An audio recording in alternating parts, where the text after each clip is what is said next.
from some of you, maybe good morning for others. This is the Academy Hour for today. My name is Jose Manuel González Meijome. I will be in charge of moderating this session, and we will be discussing topics related with driving and vision. I'm a professor at the University of Minho in Braga, Portugal.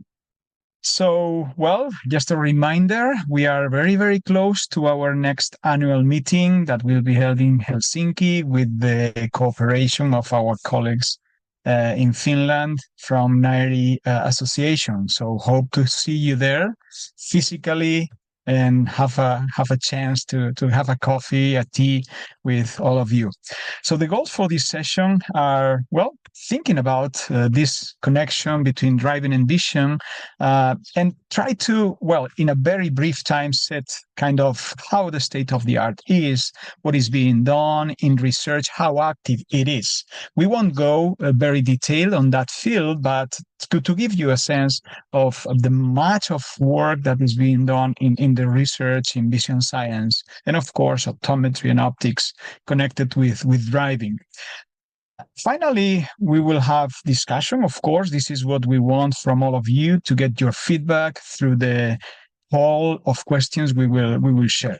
So, as usual, please use this link or use this QR code. If you are in your own computer, probably you can scan the QR code. Okay. And now we have here your answers. So some of you consider that vision and driving are not related. Some of you believe that good vision makes driving safer, but most of us believe that poor visual acuity implies poorer driving performance.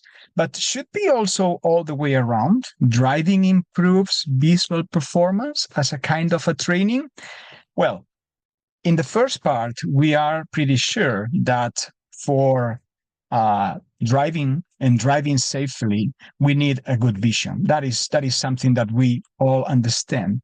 However, our colleagues at the University of Beira Interior in Portugal and the University of Valencia in Spain have recently found some preliminary evidence that there might be all the way around too. So drivers might be training some capabilities over non-drivers, like saccadic movements, following, pursuing movements, and so on.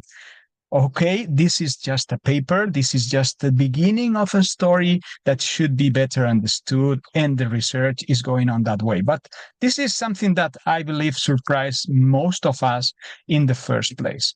So go to the next question. The next question is, which is your perspective on research activity in vision and driving? Has been modest, has been very dynamic, has been ramping up as we see in many other fields. So how do you believe that this is going on? Has been very modest over the years. So something that we time to time see a paper being published, but not very usual.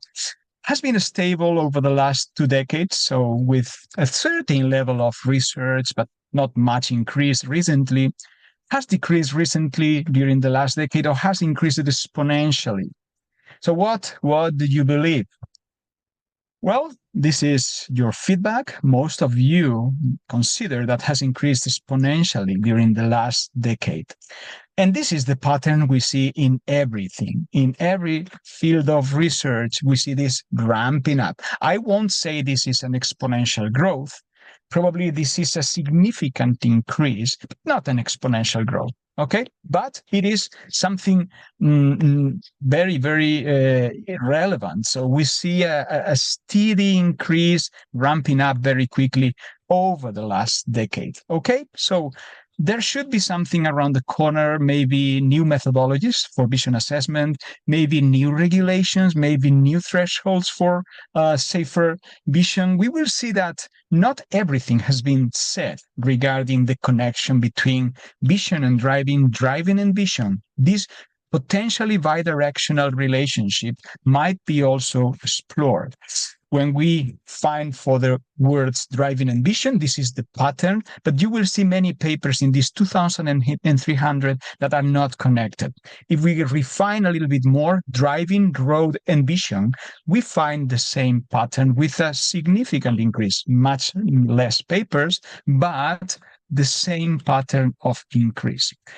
Well, as I said, vision and driving is something that is pretty set in the research field in vision science, but Joan Booth and Cynthia Ousley from Australia and the US have wrote a very brief but very interesting editorial on clinical and experimental optometry, kind of setting what we should do in the future to advance further on this field. I really recommend these 1.5 pages to get more informed about that. Let's go to the third question. So why is primary care relevant? Because maybe in some countries, it is the psychologist that does many of these things. It is the ophthalmologist. It might be the optician. It might be the assistant. It might be the optometrist. But why should be the primary eye care professional, the optometrist, optician, in charge of this? It is because it has a large coverage and proximity to the population, better competences to assess visual skills, provide cheaper services, and is more accessible for the patients, or grants coverage to all driving populations while other professionals might not. You can choose up to 3 of these 4. And this is for those who have entered recently. You just have to scan this QR code and you will enter into a web page. You do not need to identify yourself. Just click on accepted and then go and give us your feedback. In this case, please, you can choose up to 3 of those. So why is, or what are the main reasons for the primary eye care practitioner need to be involved in this? This is more spread in the answer. Option D is your preference. It seems grants coverage, so probably A and D are quite connected, of course. Better competences to assess visual skills. I will say that B is probably the most objective one. There is no wrong or right in this question, and this is a kind of a reflection. It's not, it's a thinking exercise. It's not an exam to wrong or right.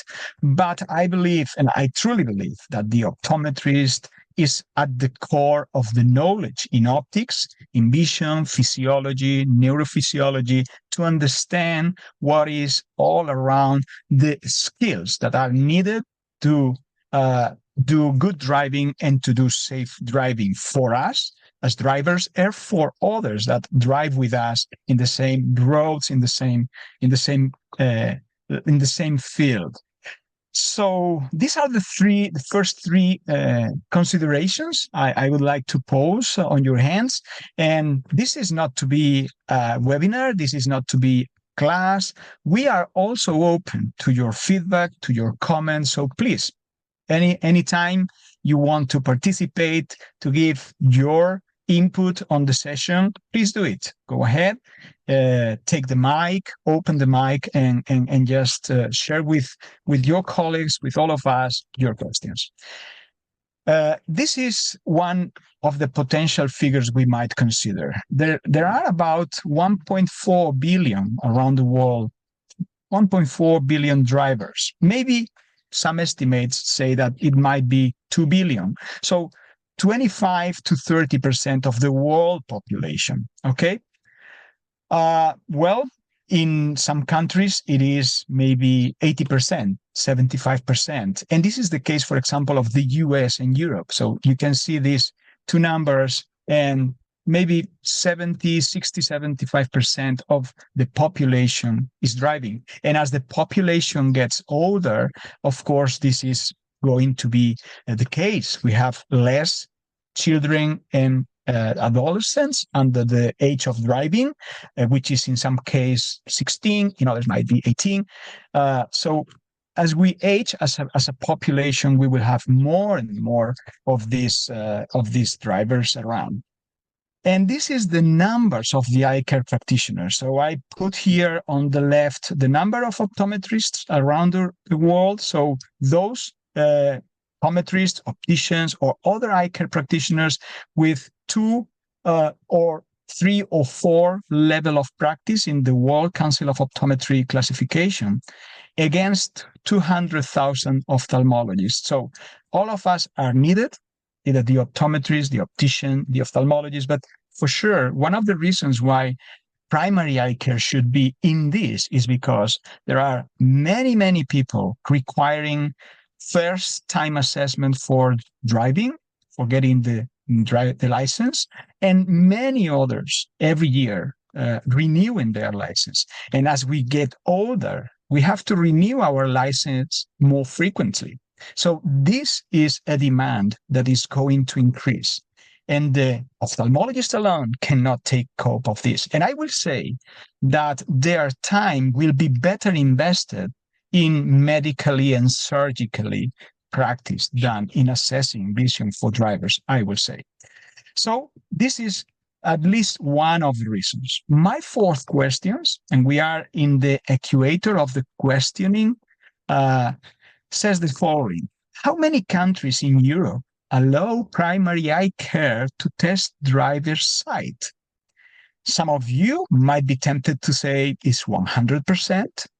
So others, it might be less, like 25, 50, 75. Again, there is no magical number. There's not an absolutely true number. But what is your guessing about this? Again, for those entering later, you can scan the QR code and please give us your feedback. So how many countries, which percentage of countries do you believe that allow primary eye care? So those professionals who are really needed to attend a massive population of potential users of these services. How many countries understand that and provide with the regulations and of course with the education? Because first we need to have the competences for practicing this kind of evaluation. Okay, so I don't see you very optimistic. Let's move ahead. So 50% permit, 50% prohibit this practice. So I think this is something to think. Okay, so let's go for the now.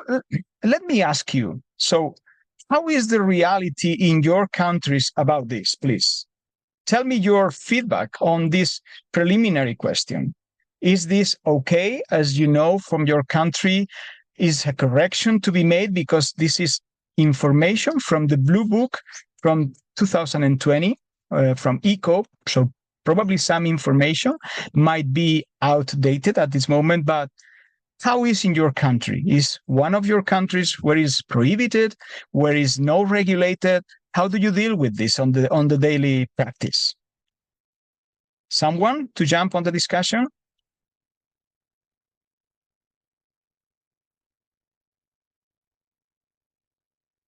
Oh, it does seem so. Let's move ahead with fifth question. We need some mic to be closed. Excuse me, Miguel. As I know, in Bulgaria, it's still prohibited for optometrists to do this. The patient or the driver, in this case, need to see his or her doctor of which take care of the whole healthcare status of the patient. So yes, it's still prohibited in Bulgaria, as I know.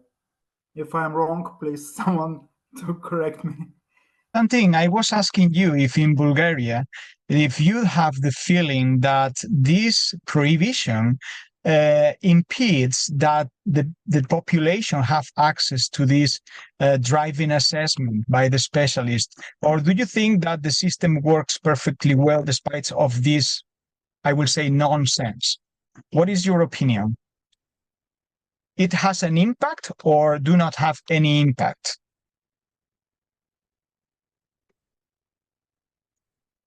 I don't know if there is someone else from Bulgaria to complement on this comment from Konstantin.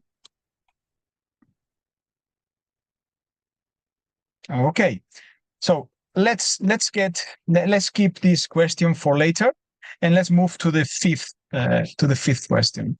So the fifth question says, how regularly do you test vision for drivers to get their license? So we see that there are some countries where this is prohibited. In 50-something% it is allowed.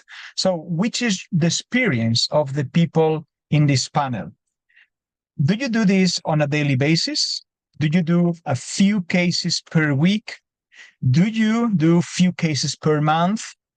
Rarely do that, or never do that at all?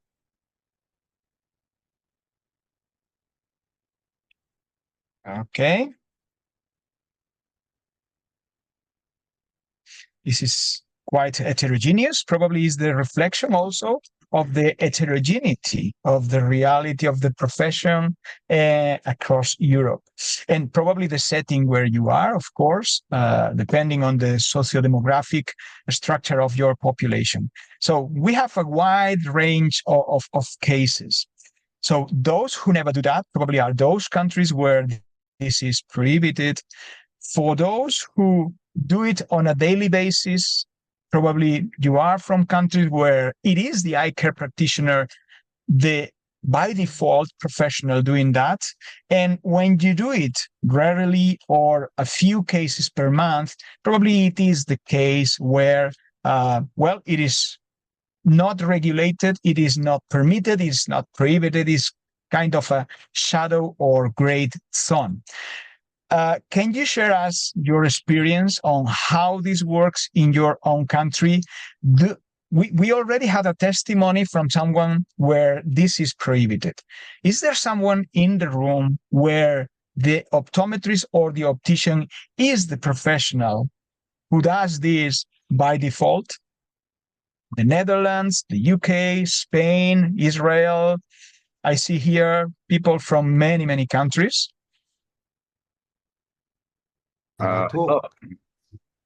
Arto, please. Yeah, yes, I'm from Finland, and we in Finland have had many decades the situation that we as an optometrist and opticians can do the driving license examinations, and it has we have done mainly those examinations, but during last years the regulations have went down.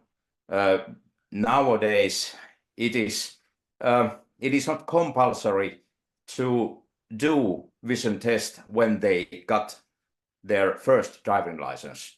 It's enough that the driver says, yes, I am seeing well, and wow, that's all. But we have, yes, that's very odd and very, very sad. If I'm saying I'm seeing well, that's enough for driving license R1. If you are taking the R2 driving license, then you have to do the examinations. But we have a long tradition to do that, and it has gone very well. Arto, this is very interesting because many of us will say, wow, how is this possible? The thing is, there is not a strong proof that not evaluating the vision, or the opposite. As we will see, there is not an obvious, strong evidence that evaluating the vision of drivers results in less accidents, for example. So this connection is still not strong.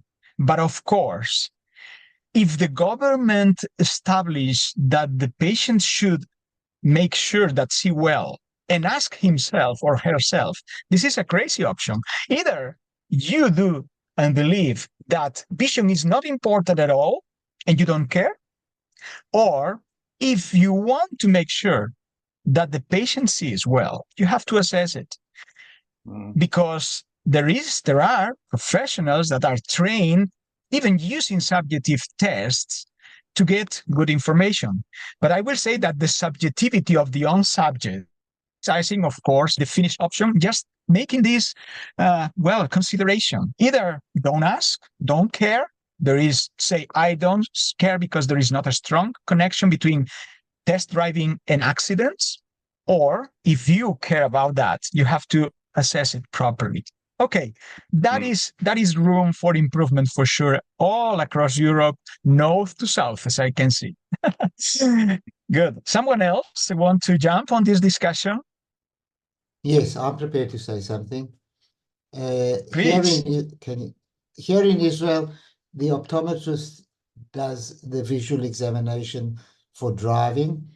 One has to, you do the examination at the age of 16, the first 16 or 17.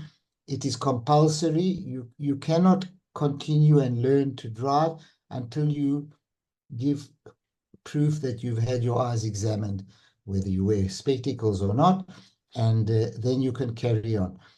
It was found here years ago that we do not measure on a chart or on the screen. We have to purchase a certain instrument that is standardized, and you do it using this instrument.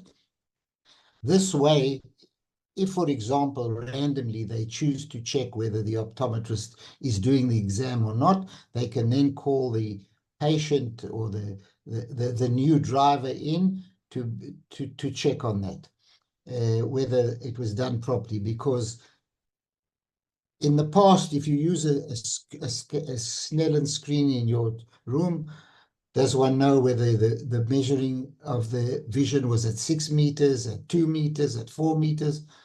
Here, there's a standardized rule. There's another problem, though.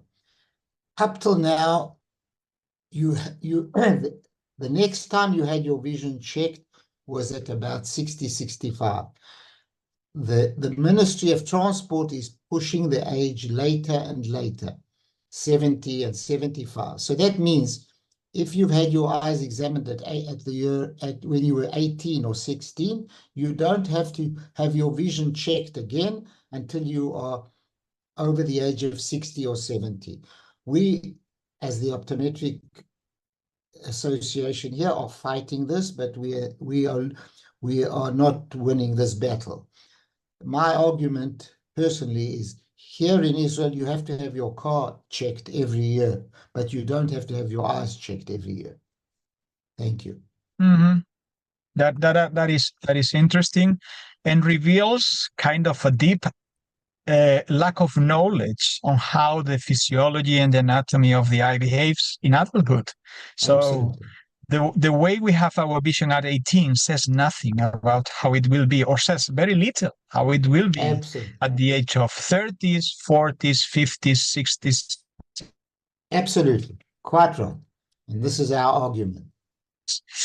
So, which of the following tests are done on a regular basis in your country to test drivers? So, of course, here it is those who do it. Which kind of test? You can choose up to 8 options. It is only visual acuity, visual fields, color vision, night vision, diplopia, glare testing, contrast sensitivity, stereo acuity. Which of those, if any, or even all of them? So please give us your feedback now. Those entering again later, you can scan this QR code and jump in and give your feedback. So visual acuity for sure, visual fields, diplopia, contrast sensitivity, color vision. Okay. More rarely, contrast sensitivity. Night vision is not tested, despite some regulations state that this is an important function to test. Good. So visual acuity for sure. In some cases, very subjective way, as Arthur reminds us, simply by asking the patient. So this is the typical framework, quite heterogeneous, as we can say. Visual acuity, visual fields for sure, but many times visual fields are done using very rudimentary techniques like confrontation and so forth. So this is the current reality. So when the research will tell us later that by assessing the vision, we cannot connect strongly with a lower incidence of accidents, we don't have to conclude that vision testing is not important. Probably the kind of vision testing that is being mandatory now, it is not enough. But let's see later. So let's move to the next point. So at this moment, we understand a lot of things, that the reality is heterogeneous. In some countries, the assessment is truly reliant on the patient. In other countries, start very late. Many things might happening meanwhile. And the tests we use are very different and very limited, I will say. So now share your thoughts again with us. Which other tests do you perform that were not in that list? Is there any other? So like the machine for uniformization that David Berko mentioned earlier. So which other tests do you perform regularly besides visual acuity, visual fields? Is there something else? Here you have an open-ended question. You can write whatever you want to say. OCT, okay, probably to confirm if the structure of posterior pole of the eye it's integral. But okay, essentially driving or testing for drivers is mainly reliant on functional tests. Of course, the structural and all the comprehensive optometric assessment should be part of that. But as we see, sometimes not even the more basic is requested from the regulations. Slit lamp, OCT. So as I see, none uses any way of night driving test, photo stress, recovery to photo stress after a strong source of light, because this is very common. And Joan Good from Australia has shown time after time that, for example, cataract patients, and cataract do not start at the age of 80 only, might start much earlier, but people after getting glare source, like the headlights of a car in front of us, might delay to recover their functional vision. And if this is 3 seconds, is much different from if this is 30 seconds or 20 seconds. So this is a critical thing that probably in the future might make part of the evaluation to screen and to unveil and discover those drivers who are at risk. Of course, there is something here on the background that is in our head, and no one desires to say an elder patient, you cannot drive anymore. We understand what does it mean. In many cases, this means the stop of their free life, they start to be more dependent on others, and their quality of life falls down very quickly and might be connected even with death, with early death. So no one of us in our ethical responsibility want to charge having failed a test for a patient who could drive, but they have failed on our test, and for that they stop to drive, they stop their social life, and their quality of life drop very, very rapidly. So this is something that we think a lot, but we have to think that it's not only the benefit of the patient in front of us, it's also the safety of all the others on the road. Even if this patient might be critical to use their car to get the medicines for him or for her and his wife or husband, going to the supermarket, visit friends, and this is true life for them, we might think that if they are at risk of having an accident or a crash because of poor vision, this might put in jeopardy many others on the road. So thank you for your feedback. So how is the European vision of drivers or the vision of European drivers tested? This is a very crowded table. And this is a review paper. Probably some of the informations are outdated. I don't want you to go into the detail, but look at these red squares. So these are the functions where, well, the functions that are not assessed in certain countries. So I believe this slide represents well the heterogeneity of the practice of testing across Europe.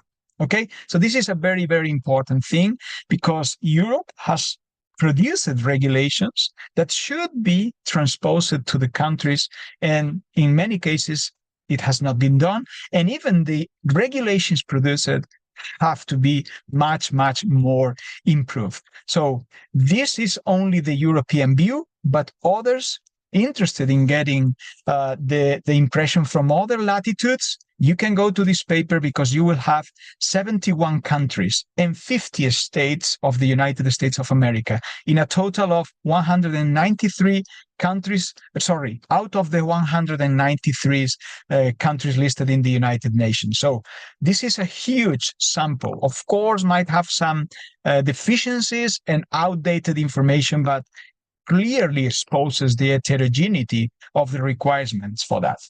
And this is where Europe comes in. The visual standards for driving in Europe. This is a document back from 2017 produced by ECO. And this document arrived to several conclusions. You can read it on the web. I won't take much time with that, but okay, so the importance of the profession to get involved in this, okay?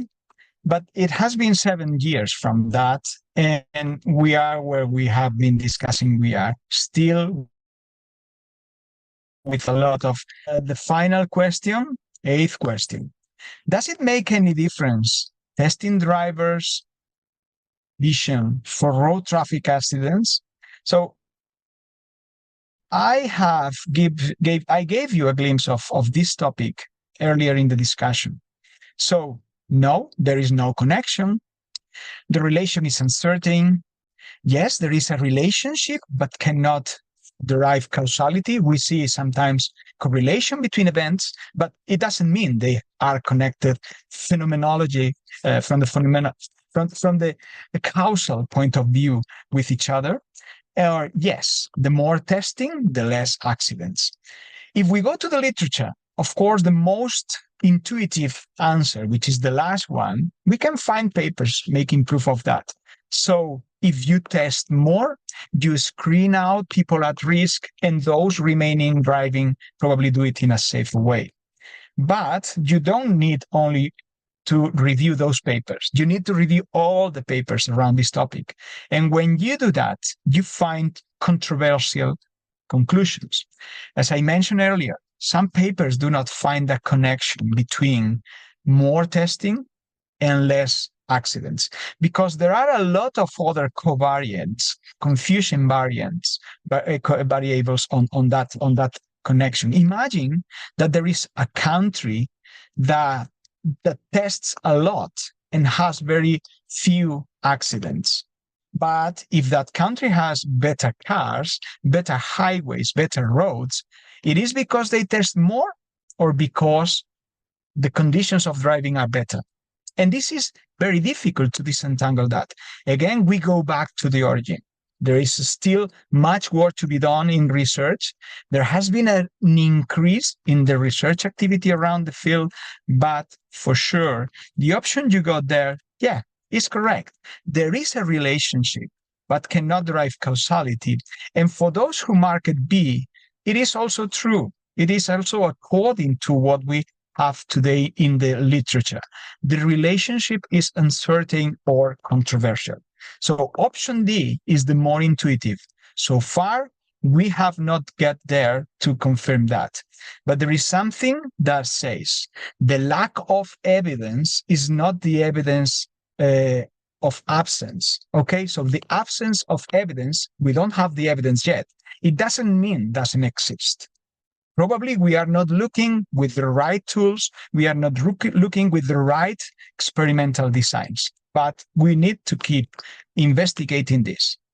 Okay, so this is one of the examples that shows you that the more tests you do on the right graph, the more tests you do, visual function test, you get less accidents. So the y-axis is the fatalities rate in traffic accidents per 100,000 population against the X variable, which is the number of tests. So in some countries, it is only one test or no test at all, no test or visual acuity, two tests, visual acuity and visual fields by confrontation or any other method, three tests, including diplopia, four or more tests, and clearly shows that for more than four tests or four tests indicates less fatalities. Again, there is not possible to say if this is a causality or a causal relationship between those. Probably the most robust evidence so far is the paper on the right. It's a Cochrane systematic review.